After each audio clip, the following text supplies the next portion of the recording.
What's going on, y'all? J-Rod's Motor here. How you guys doing? Welcome back. I have not uploaded in literally like 2 weeks, so it's good to have you guys hear my voice again, be talking to y'all and engaging with y'all. But let's just jump into the video. So I kind of wanted to clear something up, just give an update to stuff happening on the channel. There's been a lot going on lately, like with me, Susie, and just like this whole YouTube thing, right?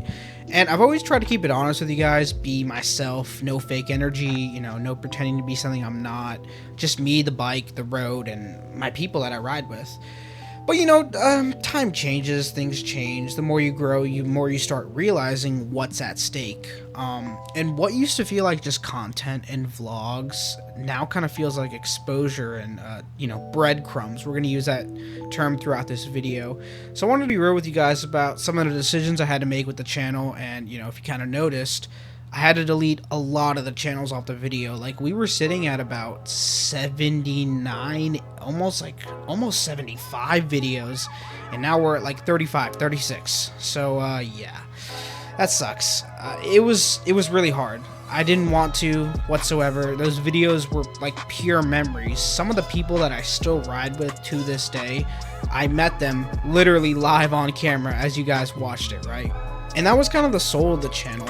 Honestly, I still smile thinking about it, and when I would go back and watch those videos, I'd call it corny, but I'd really just enjoy myself and really take it to heart, because I put so much effort, you know, coming back from college and school. Whenever I had free time, I'd maybe sink about 3 hours a day into putting one of the videos, you know, go to sleep, go to work, put another 3 hours, and then boom, we'd click upload. So it'd be like 6 hours worth of work, especially with the videos when I started playing around with editing and you guys saw. Yeah, I was basically sharing everything, like being trigger happy because, well, you know, I had a Ninja 400, and with this 400, you kind of have to, you got to work for your power, if that makes sense. I mean, it is a starter bike. It teaches you how to ride, shift, without overwhelming you, you know. It has, if you guys have either ridden like a 300, 400, even if you're a 500 and you're a new rider, it has such a linear power brand, you know. The power delivery is just smooth, predictable. There's no sudden hit of torque, kind of like a 600 does when you hit 8,000 RPMs. You know, you just earn the speed. And even when I was flying on it, you know, relatively, if you look at the speeds, you're not really going out of control. So there wasn't really worry about getting in trouble, right? So I guess fast forward to, well, actually rewind, not fast forward. About maybe a month, I was just, you know, shooting the shit with my boys in a parking lot after a bike meet. You know, I was going to get some food. And then my one friend had a conversation with me. He was talking about, hey, I want you to delete the videos that me and this other group of people are in. And then, at first I didn't want to. I was like, you know, like, those are my videos. That's what I worked for. I just stared at him and just thought about it for a while. And I was like, afterwards, I'm like, okay, just out of respect for you, you know, if anyone ever wanted me to delete a video, you know, I totally would, because I don't want to put anyone in quote-unquote danger. I know it sounds stupid and corny, but it is what it is. You know, the ops are always watching. So, you know, like I said, hindsight 2020, about a week's later, I actually, you know, something else happened in the motorcycle community, which we're still kind of waiting to hear what the actual truth and answer was, but one moto vlogger named S1K Rocket got arrested, right? So if you guys don't know, S1K Rocket is one of the biggest motorcycle YouTubers. He has almost 300, you know, 250,000 subscribers. And if you guys, I mean, I'll pop up the article on screen, but he got caught, right?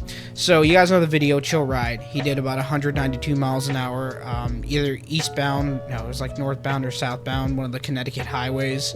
And I remember he had done this a lot. Like, he had just posted high-speed runs going up and forth, and it was a lot of fun watching it. You know, I never said this before, but his videos actually got me into riding sport bikes, because I remember when I was in the military, I had just been watching him race down the highway, and I was like, oh my gosh, I need to do this. So S1K Rocket is partially responsible for why I started riding.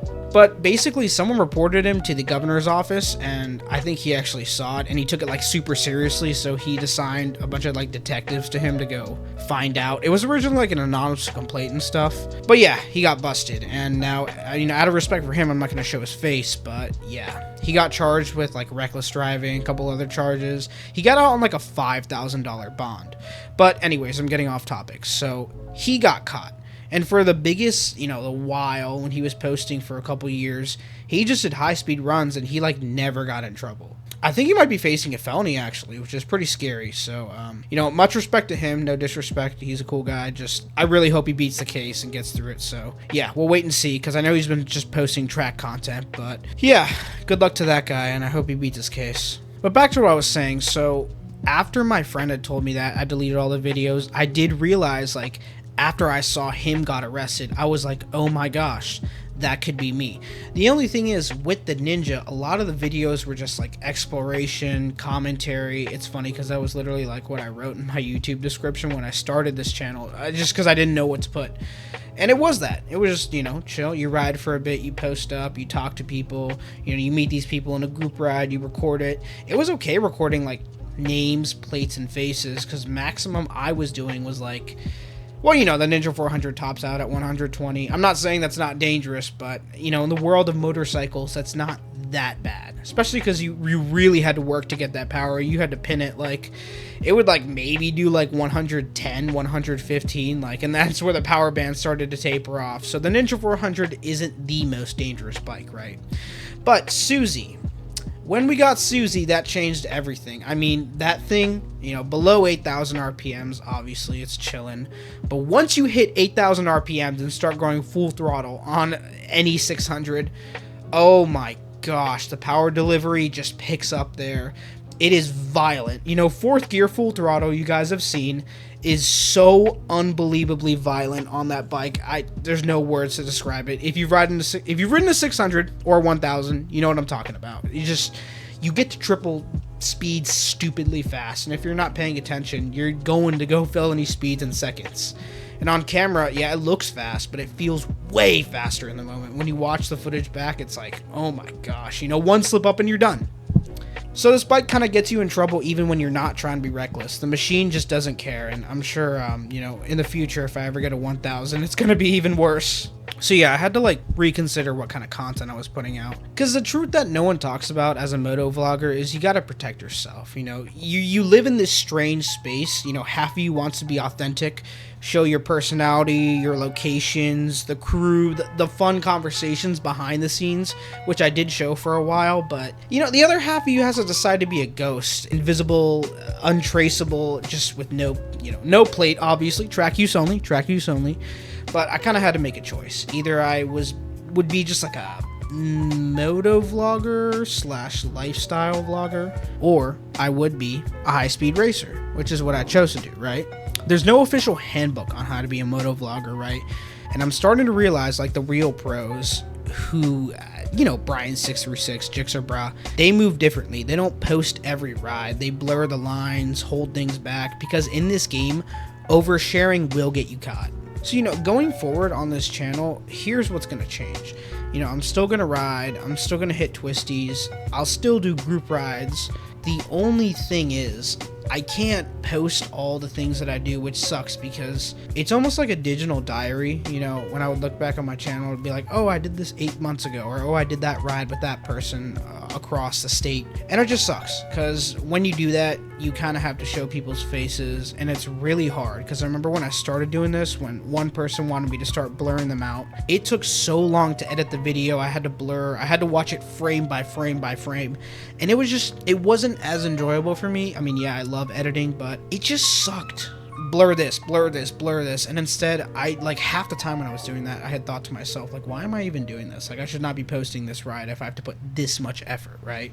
But if you guys haven't noticed, from the past couple rides I've done, I mean, I'd say 4 or 5 videos, the way they're edited, if you guys pay attention to the close details, a lot of identifying details are blurred. We don't film gas stations. We don't film anything. We got to keep the ops on their toes, if you know what I mean. Because the worst part is, that I could do as a moto vlogger is hurt someone else or get someone else in legal trouble because of my videos, right? And I'm not trying to do that because we're just out here, we're riding, we're having a good time, not doing nothing crazy. Well, that's kind of a lie. We are doing some crazy stuff. But what I will say is, if anything ever happened, I'd want to be the one, to potentially get in trouble, in GTA, of course, right? This is all AI generated content, What I will say is, guys, thank you for sticking with me. If you were here since the Ninja 400 days, like, you've literally seen the channel evolve, you've seen my friend group evolve, well, I guess not anymore, because I won't be posting that, but, you've seen me grow as a rider, you know, like, because when I first got on the Gixxer, I was, like, abusing 4th and 5th gear, because that's most of where the power band is once you're in, like, you know, 4,000, 5,000, climbing up to 8,000 RPMs. That's like where it's its most powerful on the highway, because you're already building up the speed. And I remember I had people like screaming at me in the comments like, shift in the 5th, shift in the 5th. So you guys have seen me make my mistakes and grow. And now, I mean, with Susie, which I really want to say what I want to say, but you guys will find out in a couple videos. She was good with 4th and 5th gear. I started learning it better and just maxing out the bike, and I loved it. That bike has been so good to me. But I digress. I'm getting on a tangent. This channel is still going to be fun. We're just going to be smarter, more polished with the content, more protective of the people around me. And I just love doing this, but I'm not trying to trade adrenaline for court dates, okay, my friends? To my friend, if you're watching this in the parking lot, who told me that, you know, at midnight, thank you. You really did, you know, post a wake-up call, because I think if he hadn't said that, I would have just kept posting as normal, and I would have been, I mean, even if the S1K rocket thing didn't wake me up, which, I mean, I really hope he beats his case. No disrespect to him. I know I've just said that. But my friend really did help me with a wake-up call, because, you know, you either have to choose as a moto vlogger, either you got to be a ghost and just, you know, be fast on the highway and ride the bike using every single pony in between your legs, or you just got to be like, kind of like a Matthew Woods, I guess, you know, shows their face, or like Doodle on a motorcycle, right? You know, obviously those kinds of people, if they're ever going to do something super reckless or fast, they're not going to post it, because they know their faces, their names, and stuff like that. So yeah, that's kind of the dynamic of being a moto vlogger, and I kind of choose to just be almost like a, I guess, superhero, Spider-Man, whatever. You don't show your face, you just, you know, everyone sees you, but you don't show your face. Actually, that sounds kind of cringe. Why did I even say that? But yeah, I've gone on way too many tangents in this video, guys. I'm just, you know, trying to explain why a lot of the videos got deleted. It sucked, because that was a lot of content, but it's okay, because I may or may not have them backed up. Just thanks for rocking with me, guys, and listening to my, I guess, you know, 10-minute rant or whatever. Just keep riding safe, move smart, stay low, and we'll see you all in the next video. Peace out.